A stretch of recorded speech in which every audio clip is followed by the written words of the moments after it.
Jadi saya sekarang itu mau nanyain tentang Mbak Delvi yang Ya. di Indonesia. Sebelum bertemu sama si Babah itu kegiatannya Mbak Delvi apa aja sih? Terus aku pernah juga ditawarin jadi pemain figuran juga. Masya Allah, tabarakallah. Iya, aku pernah main di stasiun televisi swasta juga. Dulu ada kayak TV Core kayak gitu, aku udah pernah nyoba sama almarhum Om Romalgen. Sekarang itu malah mereka itu malas bekerja, tapi malah mencari suami orang Arab. Oh, Jadi, aku baru tahu. baru tahu ya. Iya. Kebanyakan saya itu melihat Ya. di Arab Saudi, di TikTok terutama ya. Oh, iya. Kebanyakan mereka itu sekarang jadi dari fashion mereka, jadi dari kelakuan mereka, sekarang itu sepertinya sudah melebihi orang Arab sendiri. Seperti itu kan tadi selain bisa berbahasa juga ya. Betul. Jadi saya sekarang itu mau nanyain tentang Mbak Delvi yang Ya. di Indonesia. Sebelum bertemu sama si Babah itu kegiatannya Mbak Delvi apa aja sih? Aku di Indonesia, aku pernah bekerja di sebuah bank swasta. Aku megang beberapa kerjaan yang freelance ya. Kerja di sana di sini karena dulu aku single parent. Jadi aku harus gimana caranya nih kita mencari kegiatan yang bisa menghasilkan gitu. Nah, jadi aku banyak pengalaman di lapangan. Aku kerja di sebuah bank di Bandung. Bank swasta nggak bisa aku sebutin ya. Karena nanti disangkanya endorse lagi ya. Pokoknya banyak banget bank swasta aja. Nah, terutama di bagian mungkin kartu kredit ya. Nah, terus aku juga pernah yang namanya bisnis. Pernah mencoba bisnis sama teman. Bisnis apa itu Mbak? Bisnis di fashion. Aku pernah di fashion juga sama teman aku.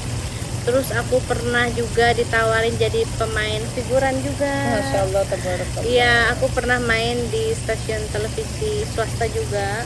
Dulu ada kayak TV Core kayak gitu, aku udah pernah nyoba sama almarhum Om Romalgen. Terus aku pernah sama adiknya Tante Wiyah yaitu Helmi ya. Helmi, sama Diani Tami dulu. Ya, aku pernah jadi ya ikutan figuran-figuran ya. Ternyata dulu itu aku ya alhamdulillah casting keterima, casting keterima gitu. Subuh-subuh nih dari Bandung buat ke Jakarta casting, ya alhamdulillah ada hasil gitu ya. Dulu aku pernah seperti itu. Dan sampai akhirnya aku terakhir kerja aku di bank. Jadi berhenti dari dunia TV. Dari dunia TV, terus aku kerja di sebuah bank swasta. Ketemulah sama suami aku. Masya Allah. Jadi rela meninggalkan semua pekerjaan Ya yang harus di resign. Indonesia. Ya harus semuanya stop, nggak boleh kerja karena laki-laki di Timur Tengah itu nggak suka katanya kalau istrinya bekerja di orang gitu ya. Iya betul. Karena sudah menjadi seorang istri dan orang Saudi juga sudah tahu kewajibannya. Iya. Alhamdulillah. Jadi ya seperti itu. Jadi aku mengikuti cerita dari perjalanan aku dulu seperti apa, susah senang gitu sampai sekarang gitu ya. Aku jauh sama keluarga gitu ya. Tapi alhamdulillah semuanya nikmat. Dan akhirnya Masya Allah tabarakallah ya dapat suami orang Arab Iya. dan baik pula. Alhamdulillah. Alhamdulillah. Yang namanya jodoh juga karena kita nggak Iya. pernah tahu ya. Iya, kita tuh nggak pernah tahu depan kita siapa, nantinya jadi apa. Kita tuh semuanya surprise ya, kejutan. Jadi berpikir terus positif dan terus minta sama Allah yang terbaik. Udah, cuman itu aja. Betul. Dan ini Mbak Delvi ya, Iya. kan sekarang itu banyak ya Ya. orang yang ini saya menceritakan ini tentang subscribernya Fafa Hasan ya. Iya. Karena banyak yang inbox ke Fafa Hasan itu, Mbak Fafa tolong cariin saya jodoh dong. Yang orang Arab seperti itu. Ini kan juga Mbak Delvi karena tadi juga Mbak Delvi ini bukan dijodohkan atau mencari jodoh ya. Oh enggak. Memang Ini bener-bener aku ketemu ya udah kodratullahnya dari Allah, aku ketemu tanpa pelantara orang untuk dijodohkan, tidak. Memang real. Ini real. Aku ketemu sama Ahmad, aku ketemu sama suami itu satu sama lain, itu nggak ada orang ketiga, kedua, satu, nggak ada. Iya. Ini dan menurut Mbak Delvi ya, kalau misalnya seperti saya mendapatkan chat inbox seperti itu dari teman-teman ya, dari Super Berpapasan juga ada yang nanyain seperti itu ya, bagaimana sih caranya gitu, gimana untuk menyampaikan ke mereka kalau nikah sama orang Saudi itu tidak perlu seperti apa, atau memang perlu seperti apa, Mbak Delvi? Iya, menurut aku sih ya, kalau jodoh itu sudah ada ininya ya, udah ada tulisannya, kodratullahnya dari Allah Subhanahu Wa Taala. Jadi nggak terserah manusia. Buat aku ya, ini bicara buat aku sendiri. Kita ingin banget nikah sama seseorang, tapi kalau emang belum dijodohkan tuh nggak bisa. Iya benar. Nggak bisa. Kita menolak nih, nggak mau aku menikah dengan dia, aku nggak mau bersatu sama dia. Tapi kalau Allah belum berkehendak, kita nggak bisa juga. Iya benar. Jadi itu apa ya namanya? Jangan cariin saya, walaupun itu bercanda ya. Mungkin mereka di lintasan mereka itu bercanda, tapi kayaknya saya melihat itu TKW Arab Saudi aja, TKW yang di Arab Saudi, mungkin Mbak Delvi ini juga sudah tidak asing ya. Iya. Sekarang itu malah mereka itu malas bekerja, tapi malah mencari suami orang Arab. Aku baru tahu ya. Kebanyakan saya itu melihat di Arab Saudi, di TikTok terutama ya, kebanyakan mereka itu sekarang jadi dari fashion mereka, jadi dari kelakuan mereka, sekarang itu sepertinya sudah melebihi orang Arab sendiri, seperti itu. Kalau aku nggak seperti itu ya. Kalau aku pribadi, aku tetap jadi diri sendiri, itu lebih baik. Aku nggak pernah ngikutin orang mau seperti apa, itu terserah. Juga aku menikmati kehidupan aku yang sekarang. Itu kita pasrahkan semua sama Allah Subhanahu Wa Taala juga. Nggak bisa kita keras gitu. Jadi kalau aku ngelihat orang-orang yang sekarang aku lihat di TikTok, apa di Instagram, apa di Facebook, orang yang seperti itu, ya itu mungkin kesenangannya dia seperti itu mungkin ya. Kalau aku enggak, karena aku ini merasa numpang apa hidup di negara orang, aku harus berbuat menunjukkan kebaikan juga. Aku harus ngikutin sistem yang ada di negara orang. Karena ini bukan di negara kita sendiri. Kita harus bersikap sopan santun gitu ya. Kita harus dipakai.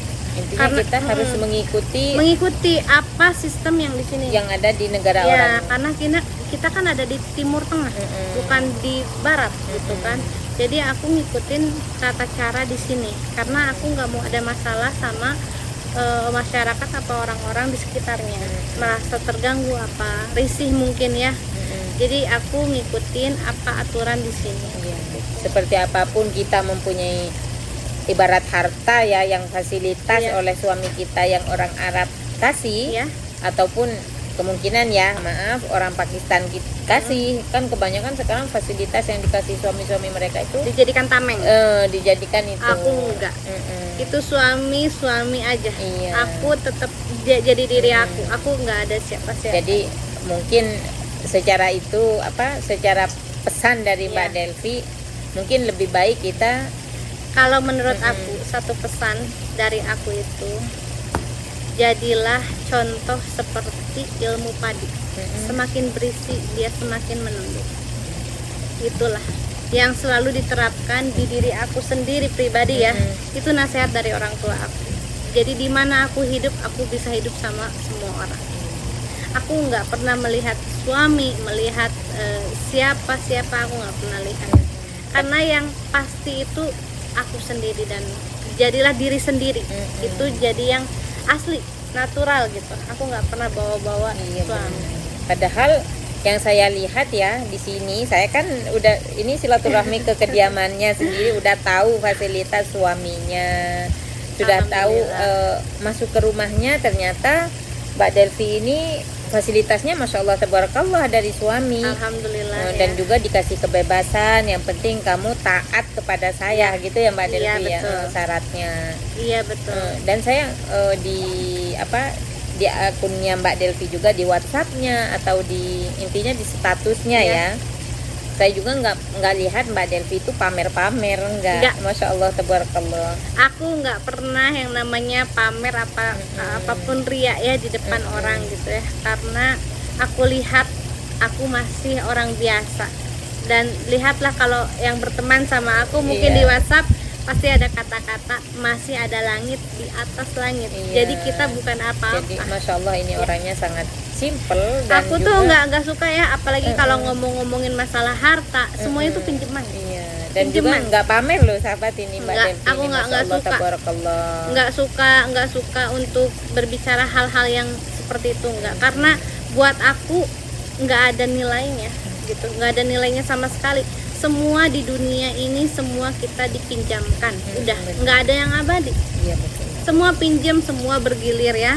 Sekarang kita lihat deh, sekarang mau di tingkat apapun, kalau Allah dikasih kesedihan, sama nggak sama orang biasa? Sama nggak mengeluarkan air mata? Apa dia orang kaya dia mengeluarkan berlian? Nggak mungkin. Nggak mungkin ya, bener, setuju deh Iya. sama Mbak Delvi. Ya, kalau sekarang yang namanya orang kaya dihianati sakit hati nggak? Apa orang biasa lebih sakit nggak? Semuanya sama. Sama Di- yang tinggal, namanya hati. Yang namanya hati semua. Sebenarnya gini loh, Mama Farid ya. Semuanya yang aku rasa nih ya, semua rasa yang Allah kasih itu, mau orang besar, kecil, biasa, kaya, dermawan, kayak gimana, semua sama. Betul. Nggak ada yang beda. Mm-mm. Rasanya garam itu asin, Mm-mm. ya kan? Rasanya cabai itu pedes, gitu kan? benar. Ibarat katanya ya, Iya. semua sama. Heeh. Nggak mungkin ini yang namanya garam jadi manis, Iya, nggak benar. mungkin. Jadi intinya dari kata Mbak Delvi ini, jadi Iya. kita sebagai manusia jangan membeda-bedakan. Jangan membeda-bedakan. Dan jangan, mungkin lebih ke ini ya Mbak Delvi ya, jangan saling hujat juga. di Jangan, publik. nggak boleh, Heeh. karena kita hidup di dunia nggak ada yang tahu. Iya, benar. Mungkin sekarang aku ada di sini, nggak tahu besok aku di mana, Iya. ya kan? Nggak ada jaminan. Hidup di dunia ini tuh nggak ada Nggak jaminan. ada jaminan. Nggak buat ke depan, tapi sekarang nih 1 jam lagi. Belum tahu ya kita. Wallahu alam. Iya, Allahu alam. Dan saya miswarnya masih jauh loh Mbak Delvi, setengah jam. Insya Allah selamat Insya sampai amin, tujuan amin, ya, ya Mama Rabbal Farid alamin, sama ya. Farid. Ya mungkin teman-teman ya, untuk obrolan kali ini sama Mbak Delvi, Iya. semoga aja bermanfaat. Amin. Kita kan cuman sharing-sharing ya Mbak Iya, Delvi, cuman Mbak Delvi ya. sharing-sharing aja. Biar teman-teman seperti ada hikmahnya tadi ya. Iya. YouTube itu ternyata ada hikmahnya. YouTube itu kita ambil Positifnya aja. Ya.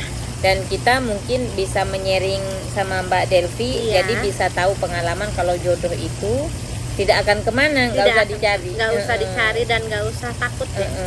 Walaupun Mbak Delvi sendiri bukan TKW, Iya. tapi kalau sudah jodohnya orang Arab, Ya. dijemput dari Indonesia ke sini sahabat ya. Iya benar, Bukan sampai Mbak 5 Del- negara aku melewati untuk nyampe sini dulu ya Oh pengalamannya. iya, ini 5 negara katanya ya. Saya belum tanya-tanya yang 5 negara sahabat ya. Nanti bisa kita sambung di video Iya, selanjutnya. episode yang kedua mungkin ya. Dan insya Allah saya masih diberi waktu. Amin, insya Allah. Masih ada lain Iya. kali ya. Insya Allah masih bisa datang ada lagi di umur, sini. bisa ketemu lagi sama Mbak Delvi. Iya. Walaupun nggak datang ke sini, mungkin Mbak Delvi ke rumah, Insya atau Allah. mungkin kita bisa ketemu di mana, bisa Iya, silaturahmi insya Allah. bareng. Ya Mbak Delvi, terima kasih atas undangannya. Iya, sama-sama Mama Farid, juga Farid, terima kasih udah datang di rumahku. Dan semoga bermanfaat buat Iya. para subscribernya Papa Hasan. Nggak Family. lupa ya di subrek ya, subrek aja. Dan- Habis orang Sunda tuh susah ngomong, jadi subrek aja ya. Dan semoga bermanfaat dan dukungannya Iya. buat channel Papa Hasan Family. Dan nanti bisa kita lihat ya sahabat ya, Mbak Delvi ini siapa lebih banyak lagi di vlognya Papa Hasan Family. Yang pasti bukan siapa-siapa. Iya. Masih banyak loh pengalamannya Mbak Delvi ini belum kita sharing, dan kegiatan-kegiatan Mbak Delvi belum Iya. kita sharing juga. Dan insya Allah nanti untuk video selanjutnya saya akan sharing. Oke sahabat, dari kediamannya Mbak Delvi kita mengucapkan Assalamualaikum warahmatullahi wabarakatuh. Dadah. Sudah kali.